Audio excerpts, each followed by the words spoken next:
Hello everyone, welcome to evolution classes. आज की इस वीडियो में हम लोग पढ़ने वाले हैं एमटीजी के एमसीक्यूज़। सारे ही एमसीक्यूज़ डिस्कस करेंगे डिटेल में।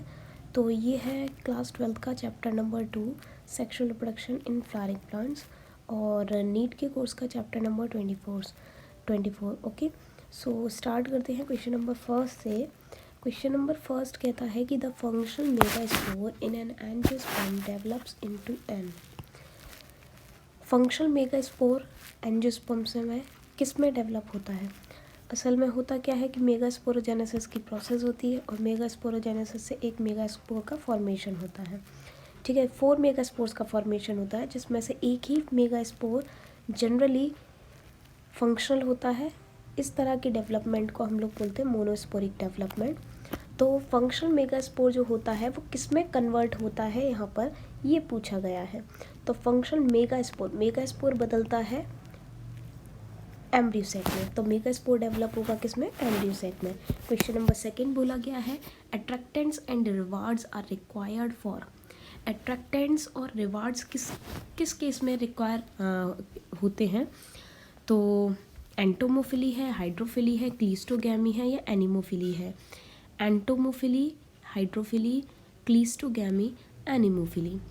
तो अट्रैक्टेंट्स मतलब पॉलिनेटर्स वगैरह जो होते हैं उनकी बात की जा रही है, और इंसेक्ट के केस में रिवार्ड्स दिए जाते हैं। तो ये किस केस में ज़रूरी होता है? तो इंसेक्ट पॉलिनेशन के केस में ज़रूरी होता है। That means entomophily. एंटोमोफिली मतलब पॉलिनेशन बाय इंसेक्ट। इंसेक्ट की मदद से जब पॉलिनेशन होता है तो उसको बोला जाता है एंटोमोफिली। हाइड्रोफिली वाटर पॉलिनेशन को बोला जाता है। एनिमोफिली विंड पॉलिनेशन को बोला जाता है।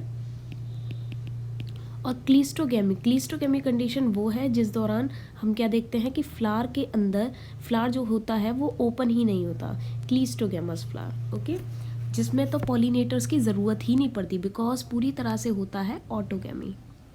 सो इसका सही आंसर हो जाएगा आपका एंटोमोफिली। नेक्स्ट क्वेश्चन की बात करते हैं, question number third. Question number third बोलता है कि flowers which have single ovule in the ovary and are packed into inflorescence are usually pollinated by. मतलब वो फ्लावर्स जिनमें सिंगल ओव्यूल होता है ओवरी में, और that are packed in inflorescence are usually pollinated by, जो इन्फ्लोरेसेंस में packed होते हैं, और इनका पॉलिनेशन किसके द्वारा होता है? बी के द्वारा होता है, विंड के द्वारा होता है, बैट के द्वारा होता है, वाटर के थ्रू होता है। तो ये आपसे पूछा गया है इसमें। और ऐसे फ्लावर्स जिनमें सिंगल ओव्यूल होता है and that are packed into inflorescence are pollinated by wind. Wind के द्वारा पॉलिनेशन होगा। ओके, सो याद रखें इस बात को। क्वेश्चन नंबर 4 में बोला गया है a dioecious flowering plant prevents both. एक डायोशियस फ्लावरिंग प्लांट जो होगा वो दोनों चीज़ें प्रिवेंट करेगा, autogamy geitonogamy, geitonogamy xenogamy, cleistogamy xenogamy, autogamy xenogamy. Okay, NEET 2007 का क्वेश्चन है ये, बहुत ही सिंपल सा क्वेश्चन है, ज़रा ध्यान से देखिए। ऑटोगैमी मतलब पूरी तरह से सेल्फ पॉलिनेशन, जो कि क्लीस्टोगैमस फ्लावर में जनरली होता है। क्लीस्टोगैमस फ्लावर्स में बिल्कुल श्योरिटी है कि ऑटोगैमी ही होगा। एंड जिटोनोगैमी फंक्शनली क्रॉस पॉलिनेशन होता है, लेकिन जेनेटिकली अगर बात की जाए या बायोलॉजिकल बात की जाए तो सेल्फ पॉलिनेशन होता है। ओके, तो डायोशियस फ्लावरिंग प्लांट्स की बात की गई है। डायोशियस मतलब सेक्सुअल रिप्रोडक्शन के लिए 2 बॉडी की रिक्वायरमेंट है। कितनी बॉडी की? 2 बॉडी। तो मेल बॉडी अलग होगी और फीमेल बॉडी अलग होगी। फॉर एग्जाम्पल पपाया का मेल ट्री अलग है और फीमेल ट्री अलग है। अब ऐसे केस में सेल्फ पॉलिनेशन का तो मतलब ही नहीं है, चाहे वो जिटोनोगैमी हो चाहे वो ऑटोगैमी हो। तो डायोशियस फ्लावरिंग प्लांट्स की प्लांट जो है वो दोनों चीज़ें प्रिवेंट कर देता है, ऑटो एंड जिटोनो बोथ। उसके बाद डबल फर्टिलाइजेशन पूछा गया है कि double fertilization is exhibited by algae, fungi, angiosperms and gymnosperm. मतलब डबल फर्टिलाइजेशन किसके द्वारा किया जाता है? एल्गी में होता है, फंजाई में होता है, एंजियोस्पर्म्स में होता है, जिम्नोस्पर्म में। तो बहुत ही सिंपल सा क्वेश्चन है, double fertilization is the characteristic feature of the angiosperms. अब क्वेश्चन नंबर 6 में पूछा गया है कि in majority of the angiosperm, ज़्यादातर एंजियोस्पर्म्स में क्या होता है? ज़्यादातर एंजियोस्पर्म्स में egg has filiform apparatus, egg में फिलीफॉर्म एपरेटस होता है। There are numerous antipodal cell, numerous नहीं होते, 3 होते हैं। और reductional division occur in the megaspore mother cell, that is true. MMC में होता है meiosis, that is called reductional division, और फिर बनते हैं 4 मेगास्पोर जिनमें से एक जनरली ओव्यूल में कन्वर्ट होता है। तो ये वाली जो बात है option number C is the correct one. Okay, चलिए नेक्स्ट क्वेश्चन देखिए। नेक्स्ट क्वेश्चन में बोला गया है question number 7, pollination in water hyacinth and water lily is brought by the agency of, मतलब water hyacinth that is Eichhornia, Eichhornia में pollination और water lily में किस तरीके से होता है, किसके थ्रू होता है, वाटर के थ्रू होता है, बर्ड्स के थ्रू होता है, इंसेक्ट के थ्रू और विंड के थ्रू एंड दैट बैट्स के थ्रू। वो बात अलग है कि वाटर हाइसिंथ में आगे वाटर लगा हुआ है, वाटर लिली में आगे वाटर लगा हुआ है, means they are aquatic. But aquatic होने का मतलब ये श्योरिटी नहीं है कि उसमें हमेशा वाटर पॉलिनेशन ही होगा। तो वाटर पॉलिनेशन के एग्जांपल जोस्टेरा और वेलिस्नेरिया हैं, NCERT की एग्जांपल मैं आपको बता रही हूँ। और वाटर हाइसिंथ हुआ, वाटर लिली हुआ, इनमें इंसेक्ट और विंड पॉलिनेशन होता है। मतलब कहने का ये है water hyacinth insect pollination and water lily wind pollination. तो इसका ऑप्शन नंबर बी हो जाएगा। क्वेश्चन नंबर 8 में बोला गया है the ovule of an angiosperm is technically equivalent to, angiosperm का जो ओव्यूल होता है वो टेक्निकली किसके इक्वल है, ये आपसे पूछा गया है। तो क्वेश्चन नंबर 8 का आंसर हो जाएगा megasporangium. Ovule that is megasporangium, ovule को ही क्या बोला जाता है, मेगास्पोरेंजियम बोला जाता है। ओके, बढ़ते हैं क्वेश्चन नंबर 9 की तरफ। क्वेश्चन नंबर 9 बोलता है कि the coconut water from tender coconut, ये सब NCERT के क्वेश्चंस हैं जो आप देख रहे हैं कि नीट में पूछे गए हैं। ओके, इसीलिए MTG जो है उसकी एक अलग ही वैल्यू रहती है। क्वेश्चन नंबर 9 में पूछा गया है कि coconut water from tender coconut represent, coconut water जो होता है टेंडर कोकोनट का वो क्या रिप्रेजेंट करता है, free nuclear embryo, free nuclear endosperm, endocarp या फ्लैशी मीजोकार्प। NCERT का क्वेश्चन है ये पूरा और इसका ऑप्शन होगा B option, free nuclear endosperm.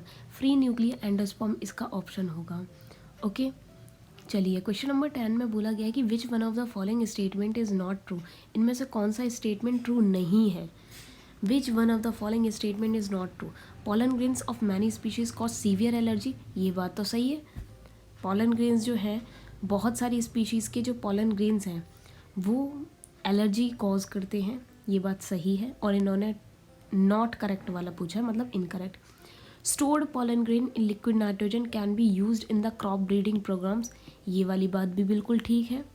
Okay, सी वाले ऑप्शन में बोला गया कि tapetum help in the dehiscence, नहीं, टैपिटम डेहिसेंस में मदद नहीं करता, टैपिटम न्यूट्रिशन प्रोवाइड कराता है डेवलपिंग pollen grains को। ओके, सो इसका सी वाला ऑप्शन करेक्ट है, मतलब टिक लगाना होगा आपको, ये गलत है। Exine of pollen grains sporopollenin से बना होता है। What is sporopollenin, sporopollenin most resistant substance है जो कि एसिड को, टेम्परेचर को, सभी ऐसी कंडीशन जिससे कि पोलन ग्रेन डिग्रेड हो सकता है, उन सभी कंडीशन को क्या करता है, रेजिस्ट करता है। क्वेश्चन नंबर 11 में बोला गया है कि seed formation without fertilization in flowering plants involve the process of, मतलब सीड फॉर्मेशन विदाउट फर्टिलाइजेशन, बिना फर्टिलाइजेशन के सीड फॉर्मेशन वाली प्रोसेस को क्या बोला जाता है।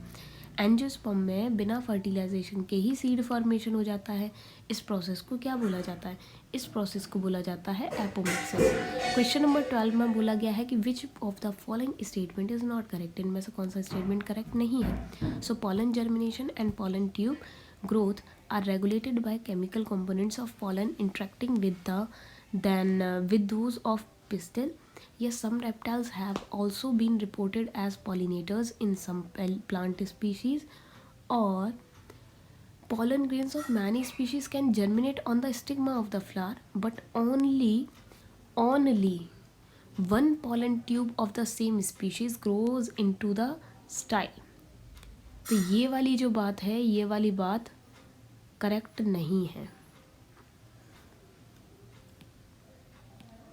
कि स्टिग्मा पर ही जर्मिनेट हो जाएंगे और एक पॉलन ट्यूब जो होती है सेम स्पीशीज़ की, बस वही ग्रो करती है स्टाइल में। तो ये वाली बात गलत है और यही आपको टिक लगाना है।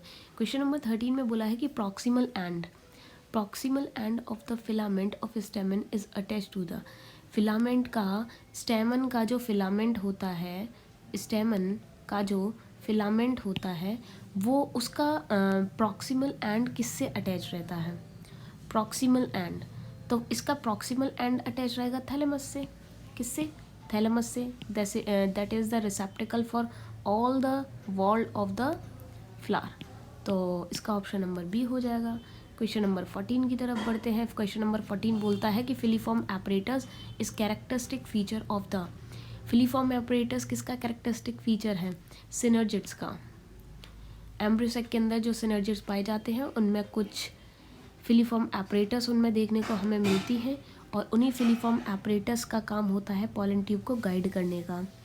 ओके, नेक्स्ट क्वेश्चन नंबर 15 की तरफ बढ़ते हैं। 15 क्वेश्चन बोलता है कि in angiosperms microsporogenesis and megasporogenesis, angiosperms में जो माइक्रोस्पोरोजेनेसिस और मेगास्पोरोजेनेसिस है वो इन्वॉल्व करती है मियोसिस को, या होती है ओव्यूल में, या होती है एंथर में, या गैमिट्स का फॉर्मेशन कर जाती है बिना फर्दर डिवीजन के। कौन सी बात इनमें सही है? तो इनमें पहली बात सही है, माइक्रोस्पोरोजेनेसिस और मेगास्पोरोजेनेसिस में मियोसिस होता है।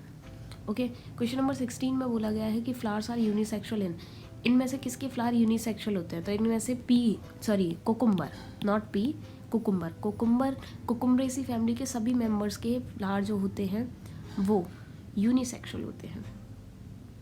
प्लांट डायोशियस होता है बट फ्लावर जो है प्लांट मोनोशियस होता है बट जो फ्लावर है वो यूनिसेक्सुअल होते हैं। ओके, नेक्स्ट क्वेश्चन नंबर 17 में बोला गया है कि coconut water from a tender coconut water 2015 में भी पूछा गया है। कोकोनट वाटर क्या चीज़ है? Free nuclear endosperm. Question number 18 में बोला गया है which one of the following fruits is parthenocarpic, इनमें से कौन सा फ्रूट जो है वो पार्थेनोकार्पिक है? तो पार्थेनोकार्पिक फ्रूट है बनाना, जिसमें बिना फर्टिलाइजेशन के सीडलेस फ्रूट का प्रोडक्शन होता है। और क्वेश्चन नंबर 19 में बोला गया है male gametophyte in angiosperm produces, male gametophyte जो होता है एंजियोस्पर्म में वो क्या प्रोड्यूस करता है? एंजियोस्पर्म्स में जो मेल गैमीटोफाइट पाया जाता है वो क्या प्रोड्यूस करता है? तो मेल गैमीटोफाइट 2 स्पर्म का प्रोडक्शन करता है और 1 वेजिटेटिव सेल का प्रोडक्शन करता है। ठीक है, और ये जो दो स्पर्म्स हैं या जो 2 गैमीट्स होते हैं, इन्हीं 2 गैमीट्स का फॉर्मेशन जनरेटिव सेल से होता है। बढ़ते हैं आगे क्वेश्चन नंबर 20 की तरफ। क्वेश्चन नंबर 20 बोलता है कि which one of the following are the important floral reward to the animal pollinator, animal pollinator के लिए इनमें से कौन सा फ्लोरल रिवार्ड इम्पॉर्टेंट है जिसकी वजह से इंसेक्ट अट्रैक्ट होने ही होने हैं? तो वो है नेक्टर, इंसेक्ट्स आते हैं नेक्टर लेके जाते हैं, एंड पॉलन ग्रेन्स।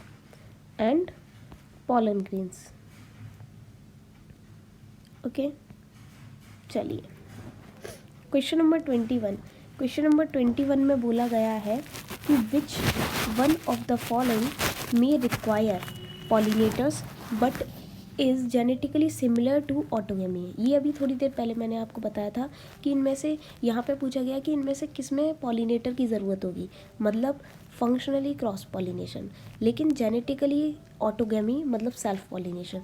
तो फंक्शनली क्रॉस पॉलिनेशन मतलब पॉलिनेटर की ज़रूरत पड़ती है, लेकिन अगर हम जीन की बात करें तो वो हमें सेम देखने को मिलेंगे, मतलब सेल्फ पॉलिनेशन। ऐसा होता है जिटोनोगेमी के केस में। किसके केस में होता है? जिटोनोगेमी के केस में होता है। बड़े आगे क्वेश्चन नंबर 22 में बोला गया है कि which one of the following statement is not true, इनमें से कौन सा स्टेटमेंट ट्रू नहीं है? Flowers pollinated by flies and bats secrete foul odour to attract them, honey is made by bees by digesting pollens, pollen collected from flowers, या फिर 2 statement और हैं कि pollen grains are rich in nutrients and they are used in the form of tablets and syrup. Pollen grains of some plants cause severe allergies, bronchial afflictions in some people. ये दोनों बातें बिल्कुल ठीक है और पहली वाली जो बात है ये भी बिल्कुल ठीक है। ये बात गलत है कि honey is made by bees by digesting pollen collected from the flowers, ये गलत है, नेक्टर से होता है प्रोडक्शन। ओके, तो ये वाली बात गलत है और आपको यही टिक लगाना है, तो इसका ऑप्शन हो जाएगा ऑप्शन नंबर बी। बढ़ते हैं आगे क्वेश्चन नंबर 23 की तरफ। क्वेश्चन नंबर 23 बोलता है कि hilum is a scar, hilum एक निशान है किस पर, फ्रूट पर, सीड पर या फ्रूट पर। तो पहली चीज़ hilum is a scar on the seed, पहली चीज़ तो दो ऑप्शन तो अपने आप ही एलिमिनेट हो गए। क्वेश्चन 23 में दो ऑप्शन तो अपने आप ही एलिमिनेट हो जाते हैं। अब बचता है सीड और सीड। तो hilum is a scar where funicle was attached. ठीक है, हाइलम एक स्कार है, निशान है जहाँ से फ्यूनिकल अटैच रहता है। इस वाले ऑप्शन में बोला था बी वाले में कि वेयर माइक्रोपाइल वॉज प्रेजेंट, तो ये गलत है। 24 में बोला गया है कि transmission tissues is a characteristic feature. Transmission tissue किसका कैरेक्टरिस्टिक फीचर है, तो याद रखें इसका आंसर आप लोग वेट स्टिग्मा। वेट स्टिग्मा का कैरेक्टरिस्टिक फीचर है ट्रांसमिशन टिश्यू। ये बहुत ही अच्छा सा क्वेश्चन है। सॉरी इसका वेट नहीं, सॉलिड स्टाइल, सॉलिड स्टाइल। ये 2015 का क्वेश्चन है जो कि कैंसिल हो गया था। ओके, तो सॉलिड स्टाइल याद रखें। क्वेश्चन नंबर 25 में बोला गया है कि which one of the following shows isogamy with non flagellated gamete, मतलब इनमें से कौन सा आइसोगेमी शो करता है और गैमीट्स जो होते हैं वो नॉन फ्लैजिलेटेड होते हैं। फ्लैजिला किसी में नहीं होगा, मतलब दोनों ही नॉन मोटाइल गैमीट्स होते हैं। तो इसका आंसर हो जाएगा बिल्कुल स्पाइरोगायरा। स्पाइरोगायरा के केस में ऐसा होता है। क्वेश्चन नंबर 26 की तरफ बढ़ते हैं। क्वेश्चन नंबर 26 बोलता है कि जिटोनोगेमी, अभी थोड़ी देर पहले मैंने आपको बताया था कि जिटोनोगेमी में पॉलिनेटर्स की ज़रूरत होती है। प्लांट सेम होता है लेकिन फ्लावर अलग होते हैं। ठीक है, पॉलिनेशन जो होगा वो different flowers of the same plant के बीच में होगा। तो इसी वजह से इसका ऑप्शन नंबर फर्स्ट हो जाता है कि fertilisation of flower by pollen from another flower of the same plant. क्या, another flower of the same plant, तो इसका ऑप्शन नंबर ए हो जाएगा। 27 में बोला गया है कि an aggregate fruit is one which develops from. Aggregate fruit किसको बोला जाता है, जो किससे डेवलप होता है। एग्रीगेट का मतलब है कि मल्टी कार्पलरी एपोकार्पस गाइनोशियम से डेवलप होगा। गाइनोशियम से तो बनना ही है, लेकिन किस गाइनोशियम की बात हो रही है, एपोकार्पस की बात हो रही है, जो कि अलग अलग होते हैं। सिनकार्पस कंडीशन मतलब कार्पल्स जो है वो फ्यूज्ड होंगे, एपोकार्पस मतलब कार्पस फ्री होंगे, सब एक दूसरे से अलग होंगे, सारे कार्पल्स एक दूसरे से अलग अलग देखने को मिलेंगे आपको। That is called multi carpellary apocarpous gynoecium. Okay, question number 28 की बात करते हैं। क्वेश्चन नंबर 28 में बोला गया है कि pollen tablets are available in the market for. Pollen tablets किसके लिए अवेलेबल हैं, इन विट्रो फर्टिलाइजेशन के लिए, ब्रीडिंग प्रोग्राम्स के लिए, सप्लीमेंट्री फूड के लिए या एक्स-सी-टू कंजर्वेशन के लिए। भाई एक्स-सी-टू कंजर्वेशन से पॉलन टिप का कोई लॉजिक नहीं है। और ये जो पॉलन टेबलेट्स हैं, ये पॉलन टेबलेट्स सप्लीमेंट्री फूड की तरह यूज़ किए जाते हैं। एथलीट्स वगैरह इसका मिसयूज़ करते हैं एनर्जी लेवल को इंक्रीज़ करने के लिए। 29 क्वेश्चंस की बात की जाए तो 29 क्वेश्चन में बोला गया है कि function of filiform apparatus. Filiform apparatus का फंक्शन क्या है, मैंने अभी थोड़ी देर पहले ही आपको बताया था, सेम क्वेश्चन पूछा गया है। ये गाइड करते हैं पॉलन ट्यूब की एंट्री को। क्वेश्चन नंबर 38 में बोला गया है कि non albuminous seed is produced in. Non albuminous मतलब नॉन एंडोस्पर्मिक सीड इनमें से किस में प्रोड्यूस किया जाता है, तो नॉन एंडोस्पर्मिक सीड का प्रोडक्शन पूछा है इसमें। तो क्वेश्चन नंबर 30 जो है इसका आंसर हो जाएगा पी। देखिए जरा ध्यान से समझें, वीट जो है एंडोस्पर्मिक है क्योंकि मोनोकॉट है, और मेज भी एंडोस्पर्मिक है क्योंकि मोनोकॉट है। कैस्टर डाइकॉट है, लेकिन डाइकॉट होने के बाद ये एक्सेप्शन में आता है क्योंकि डाइकॉट होने के बाद भी एंडोस्पर्मिक है। बचता है पी। जितने भी डाइकॉट्स हैं वो सारे डाइकॉट्स होते हैं नॉन एंडोस्पर्मिक। ठीक है, नॉन एंडोस्पर्मिक होते हैं, याद रखें इस बात को, except castor. Question number 31 question में बोला गया है कि meiosis takes place in, meiosis कहाँ होती है, मेगास्पोर में होती है, कोनिडिया में होती है, मियोसाइट्स में होती है, गैम्यूल्स में होती है।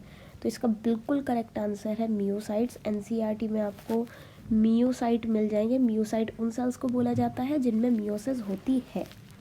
ओके, एक चार्ट भी मिलेगा चैप्टर नंबर 1 में जिसमें number of chromosomes in myocytes और आफ्टर मियोसाइट्स जो सेल का फॉर्मेशन होगा उनमें कितने क्रोमोसोम्स होंगे, इस तरह का एक चार्ट मिलेगा। 32 क्वेश्चन में बोला गया है कि seed coat is not thin, seed coat thin नहीं होता, मेम्ब्रेनस होता है किस में। 32 का बोला गया है कि मेम्ब्रेनस किस में होता है सीड कोट। तो बिल्कुल कोकोनट की बात कर लेते हैं। कोकोनट का जो सीड कोट होता है वो कैसा होता है, मेम्ब्रेनस होता है, थिन नहीं होता, पतला नहीं होता, जैसे ग्राउंड नट का होता है या मेज़ का होता है या क्राम का होता है वैसा। ओके, बिल्कुल हार्ड शेल जैसा होता है, इसीलिए बोला गया है। और 33 क्वेश्चन में बोला गया है कि पेरिस्पर्म एंडोस्पर्म से अलग होता है क्योंकि ये एक डिप्लॉइड टिश्यू होता है और एंडोस्पर्म एक ट्रिप्लॉइड टिश्यू होता है। तो ये डिप्लॉइड है, ये ट्रिप्लॉइड है, तो इसका ऑप्शन नंबर ए हो जाएगा। ओके, क्वेश्चन नंबर 34 में बोला गया है कि एडवांटेज ऑफ क्लीस्टोगेमी इज़, क्लीस्टोगेमी की एडवांटेजेस क्या हैं। क्लीस्टोगेमी की एडवांटेजेस पूछी हैं तो क्लीस्टोगेमी मतलब जिसमें पॉलिनेटर की कोई ज़रूरत ही नहीं है, पूरी तरह से सेल्फ पॉलिनेशन होगा। तो 34 का आंसर हो जाएगा no dependence on pollinator. Question number 35 का पूछा गया है क्वेश्चन नंबर 35 में बोला गया है कि megasporangium is equivalent to, megasporangium किसकी इक्विवेलेंट है। थोड़ी देर पहले अभी हमने देखा था, सेम क्वेश्चन पूछा गया था। तो मेगास्पोरेंजियम मतलब ओव्यूल, इसका ऑप्शन नंबर बी हो जाएगा। 36 में बोला गया है कि which one of the following statement is correct, इनमें से कौन सा स्टेटमेंट करेक्ट है।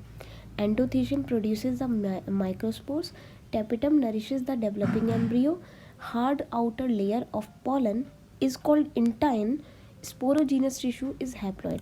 तो ये गलत है, स्पोरोजीनस टिश्यू होते हैं 2n और जो हार्ड लेयर होती है पॉलन ग्रेन की बाहर वाली उसको एक्साइन बोला जाता है, तो ये गलत हो जाएगा। ठीक है, टैपिटम जो है वो डेवलपिंग पॉलन ग्रेन्स को नरिश करता है, ये बात बिल्कुल सही है। और एंडोथीशियम माइक्रोस्पोर्स बनाते हैं, ये बात बिल्कुल गलत है। माइक्रोस्पोर्स का फॉर्मेशन होता है microspore mother cell, that is MMC और PMC। Question number 37 question number 37 में बोला गया है कि product of sexual reproduction generally generates, sexual reproduction के जो प्रोडक्ट्स होते हैं वो क्या जनरेट करते हैं। तो इसका सही आंसर होगा new genetic combination leading to variation. कहने का मतलब यह है सेक्सुअल रिप्रोडक्शन की वजह से एक नया जेनेटिक कॉम्बिनेशन आता है जिसकी वजह से वेरिएशन आता है, भिन्नता आती है अलग अलग ऑर्गेनिज्म में। क्वेश्चन नंबर 38 में बोला गया है कि animal vectors are required for pollination in, animal vectors की ज़रूरत होती है पॉलिनेशन के लिए किसके केस में, वेलेस्नेरिया, मलबरी, कोकुम्बर या मेज। ये कर्नाटका नीट 2013 का क्वेश्चन है। ओके, तो इसका सही आंसर सी ऑप्शन होगा, सी ऑप्शन मतलब कोकुम्बर।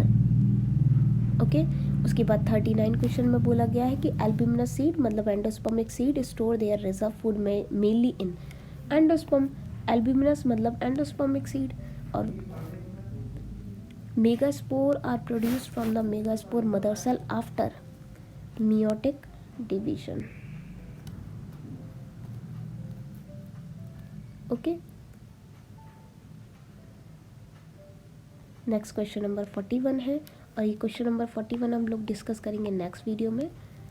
मिलते हैं हम नेक्स्ट वीडियो में। जय हिंद।